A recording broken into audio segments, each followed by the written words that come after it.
Draft PP turunan UU ASN nomor 20 akan selesai bulan Maret. Begini nasib tenaga honorer yang tertuang di dalamnya. Diikuti lengkongayubandung.com, UU ASN nomor 20 yang menjadi payung hukum tenaga honorer sudah disahkan pada 3 Oktober 2023 lalu. Meski UU ASN nomor 20 sudah disahkan, nasib tenaga honorer masih terombang-ambing hingga kini. Karena PP turunan UU tersebut masih belum disahkan hingga kini.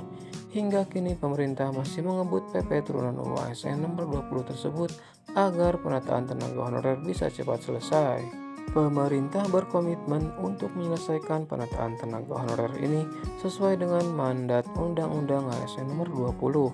Seperti diketahui bahwa saat ini tenaga honorer yang terdata dalam database BKN ada 2,3 juta. Pada CASN 2023 sudah terangkat 700.000 tenaga honorer. Pemerintah juga akan mengangkat tenaga honorer lagi pada tahun 2024 ini melalui CASN. Besar harapan pemerintah agar melalui seleksi ini banyak tenaga honorer yang terangkat. Adapun pada tanggal 6 Maret 2024 mendatang, Ketua Komisi 2 DPR RI Ahmad Doli Kurnia Tanjung mengatakan akan melakukan sharing untuk memastikan PP turunan tersebut sudah rampung. Selain itu juga ia akan berusaha agar tenaga honorer bisa diangkat otomatis menjadi P3K. Kita berkomitmen 6 Maret nanti kita akan mengadakan sharing. Sudah punya draftnya. Intinya adalah bagaimana yang 2,3 juta yang sudah terdata terverifikasi secara otomatis diangkat menjadi P3K. Ujarnya dikutip dari laman resmi DPR Minggu 4 Februari 2024. Mengenai database BKN, masih banyak tenaga honorer yang belum mengetahui apakah ia masuk dalam database BKN ataupun belum. Untuk tenaga honorer yang ingin mengetahui statusnya bisa lakukan cara di bawah ini. Jika Anda terdaftar dalam database BKN tersebut, maka nasib Anda selamat.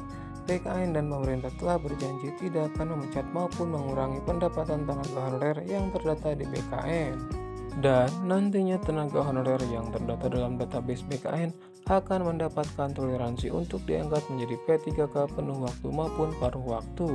Untuk menentukan tenaga honorer akan masuk kategori mana akan dilaksanakan melalui CASN 2024, di mana nantinya hasil seleksi tersebut dilakukan melalui pemeringkatan terbaik secara berurutan.